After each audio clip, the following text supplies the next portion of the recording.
चुड़ैल माँ। 1986 की वो रात थी जब हर रोज की तरह हरिया देर रात अपने खेत से लौट रहा था तो उसने कुछ ऐसा देखा जो उसकी आंखें फटी की फटी रह गईं। हरिया उस पीपल के पेड़ के नीचे से गुजर रहा था जहाँ गांव वालों का मानना था कि चुड़ैल का वास है। वैसे तो हरिया भूत प्रेत में विश्वास नहीं रखता था, फिर भी ना जाने क्यों इस पेड़ के पास से निकलते हुए उसके शरीर में एक अजीब सा डर दौड़ जाता है। और उस दिन हरिया ने जो देखा वो देखकर उसे भूत प्रेत का तो पता नहीं, पर हाँ उसे चुड़ैल पर जरूर भरोसा हो गया। हरिया ने देखा कि उस पेड़ के नीचे एक औरत पड़ी हुई है और कराह रही है। हरिया उसके पास उसकी मदद करने गया तो देखा कि उस औरत के पास सफेद साड़ी में एक और औरत बैठी हुई है। लेटी हुई औरत गर्भवती थी और सफेद साड़ी वाली औरत उसकी मदद कर रही थी। मदद के लिए जब हरिया पास गया तो उसने देखा कि वो सफेद साड़ी वाली औरत एक चुड़ैल थी जिसके हाथ में नवजीवित लड़की थी। चुड़ैल को देख हरिया के तो पैरों तले जमीन खिसक गई। वो पीछे मुड़ा और वहाँ से भागने लगा। हरिया इतना डर गया कि उसे अपनी साइकिल लेने का भी ध्यान नहीं रहा। वो बस सीधा गांव की तरफ भागता चला गया। कुछ देर बेसुध भागने के बाद हरिया अपने घर पहुंचा। हरिया को लगा कि वो अब बच चुका है, लेकिन उसके अगले दिन से गांव में जो कहर उठा वो आज तक गांव को परेशान कर रहा है। इस घटना को आज करीब 17 साल हो गए, लेकिन उस रात के बाद से वो चुड़ैल महीने में एक बार आती है और गांव वालों के खाने पीने का सामान ले जाती है। गांव के लोग इसके लिए हरिया को जिम्मेदार ठहराते हैं क्योंकि उनके लिए हरिया ने ही चुड़ैल का गांव का रास्ता दिखाया था। कुछ लोग कहते हैं कि उस रात वो चुड़ैल हरिया के पीछे पीछे ही इस गांव तक आ गई, और कुछ तो ये भी कहते हैं कि चुड़ैल उस साइकिल पर आई थी जिसे हरिया भूल गया था क्योंकि वो साइकिल अगले दिन हरिया के घर के सामने जो खड़ी थी। खैर हरिया अक्सर सोचता है कि उस बच्चे के साथ हुआ क्या होगा। उसे इस बात का यकीन था कि चुड़ैल उस बच्चे को तो खा गई होगी। उस रात की सबसे डरावनी बात जो हरिया कभी नहीं भूल सकता वो चीख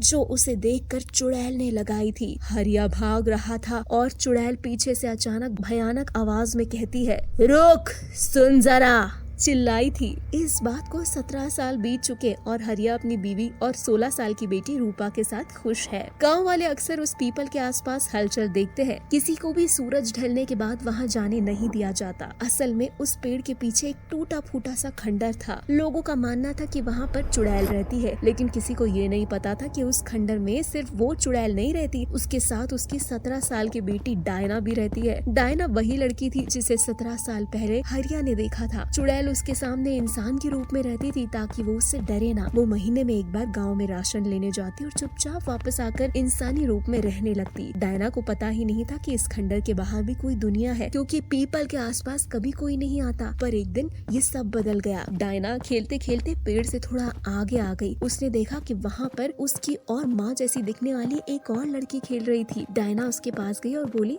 तुम कौन हो? मैं रूपा हूँ। और तुम कौन हो? पहली बार यहाँ देखा। मैं डायना हूँ। ये कैसा नाम है? तुम्हारा नाम तो मुझे डायन की याद दिलाता है। हाँ मैं जानती हूँ, मेरी माँ अक्सर मुझे भूतों, चुड़ैलों और डायनों की ही कहानी सुनाती है। अच्छा, लेकिन तुम और तुम्हारी माँ कभी गाँव क्यों नहीं आते? दुनिया में अब भी गाँव है? ये कैसा सवाल है? दुनिया में गाँव, शहर, बस्तियाँ सब है, पर मेरी माँ ने तो मुझे ये बताया कि एक राक्षस ने दुनिया पर हमला किया और सबको मार दिया। सिर्फ वो बच पाई और बड़ी मुश्किल से मुझे बचा पाई। क्या तुम्हारी माँ ने तुमसे झूठ कहा? ऐसा कुछ नहीं हुआ। यहाँ से थोड़ी ही दूर एक गांव बसा हुआ है, तुम चाहो तो मेरे साथ चल सकती हो। मेरा मन तो है पर मैं अपनी माँ से पूछ लेती हूँ। हाँ हाँ चलो, मैं भी तुम्हारे साथ चलती हूँ। कहाँ रहती हो तुम? यहीं पीपल के पीछे। रूपा ये सुनकर डर जाती है और पीछे हटने लगती है। उसे देखकर डायना पूछती है, क्या हुआ तुम्हें? मुझे मत मारना। मैं तुम्हें क्यों मारूंगी? क्योंकि तुम इंसान नहीं चुड़ैल हो, पीपल पर रहने वाली चुड़ैल।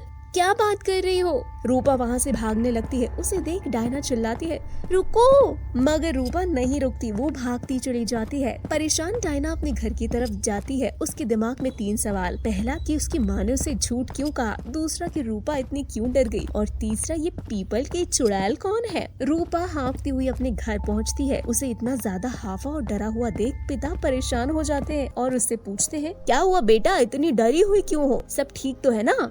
पिताजी वो मैं रुको बेटा, पानी पी लो। हरिया उसे पानी पिलाता है। रूपा पानी पीती है और बताती है, मैं खेलते खेलते गांव के बाहर चली गई, वहीं पीपल के पेड़ के पास। वहाँ तुम क्यों गई? 1000 बार मना किया है वहाँ जाने से। मैं गलती से चली गई, मुझे पता नहीं कि मैं कब पीपल के पास गई, मुझे माफ कर दीजिए। फिर क्या हुआ? रूपा उसे सारी बात बता देती है। हरिया गुस्से में कहता है, चुड़ैल थी वो, चुड़ैल। अब तुम मंदिर चलो, शुद्धिकरण करवाना होगा तुम्हारा। ये कहकर हरिया रूपा को मंदिर ले जाता है। वहाँ दूसरी ओर हैरान डायना भी खंडर में पहुँचती है। वहाँ उसकी माँ खाना लगा रही होती है। उसे देखकर वो कहती है, आज इतनी देर तक कहाँ खेलती रही तुम? वो मैं।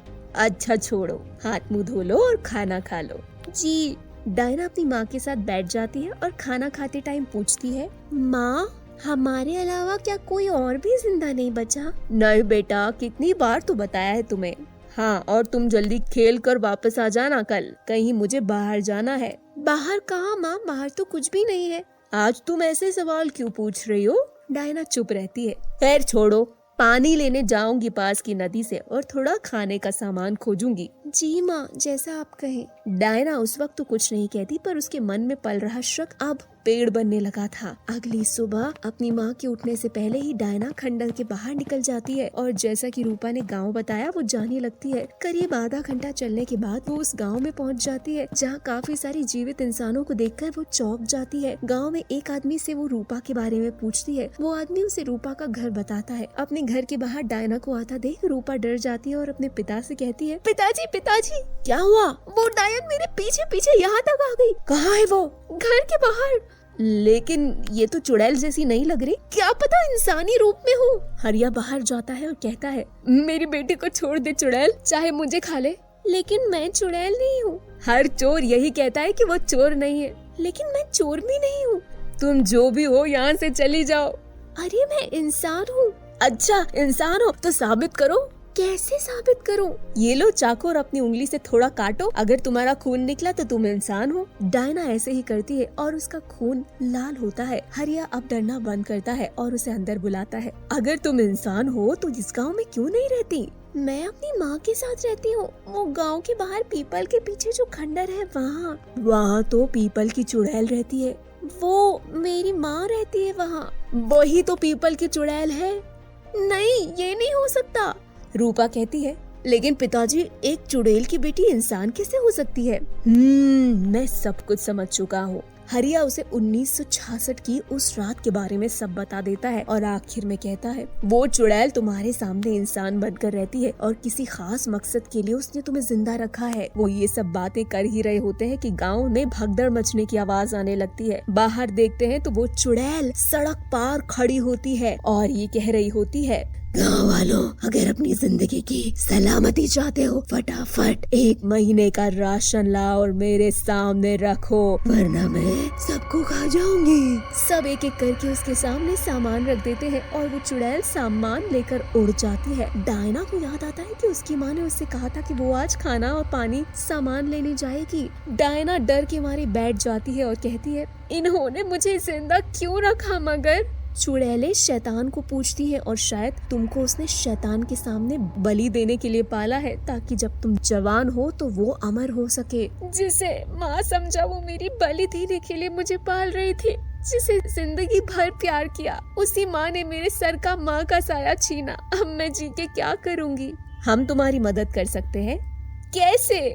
ये लो देवी माँ का ताबीज, इसे चुड़ैल के गले में डाल देना, इससे उसका सर्वनाश हो जाएगा और हमें रोज इस डर से मुक्ति मिलेगी। फिर चाहो तो तुम हमारे साथ रह सकती हो। डायना वो ताबीज ले लेती है और खंडर की ओर चल पड़ती है। खंडर में पहुँचते ही उसकी माँ से कहती है, कहाँ थी तुम? पता है मैं कितनी परेशान हो गई थी। क्यों? कहीं वो राक्षस मुझे भी ना मार दे? हाँ, लेकिन वो राक्षस तो तुम ही हो ना माँ, तुम पीपल की चुड़ैल हो। ये क्या बकवास कर रही हो? डायना देवी का तावीज निकालती है और तावीज को देखकर चुड़ैल अपने असली रूप में आ जाती है और दर्द के मारे जमीन पर गिरने लगती है। दर्द हो रहा है। सोचो मेरी असली माँ को कितना दर्द हुआ होगा जब तुमने इस रात उसे मारा होगा। मैंने तुम्हारी माँ को नहीं मारा। हरिया मुझे सब बता चुके हैं, उन्होंने देखा था। उसने जो भी देखा वो आधी सच्चाई थी। तुम्हारी माँ पेट से थी और पीपल के नीचे गिर पड़ी। मैं तो तुम्हें पैदा करने में उसकी मदद की थी। झूठ, तुमने मेरी माँ को मारा और मुझे शैतान के सामने बलि देने के लिए पाला ताकि तुम जवान हो सको। नहीं बेटा, मुझे मारना होता तो तब ही मार देती। चुड़ैल ही सही पर हूँ तो माँ ही। तुझे देख मेरा दिल पिघल गया। मैंने सोचा उस गांव वालों को ही तुझे दे दूं, लेकिन मैंने उसे आवाज भी लगाई पर डर के मारे वो भाग गया, रुका ही नहीं। इसीलिए फिर मैंने तुझे पाला। ये सुनते ही डायना वो तावीज नीचे कर लेती है। चुड़ैल वापस अपने इंसानी रूप में आ जाती है और कहती है, सगी माँ नहीं पर मैं तेरी माँ हूँ। माना इंसान नहीं पर तुझे मैंने इंसानी माँ की तरह ही पाला है। मैं चाहूँ तो मेरी उम्र भी तुझे ही लग जाए। ये सुनकर डायना रोने लगती है और अपनी माँ के गले लग जाती है।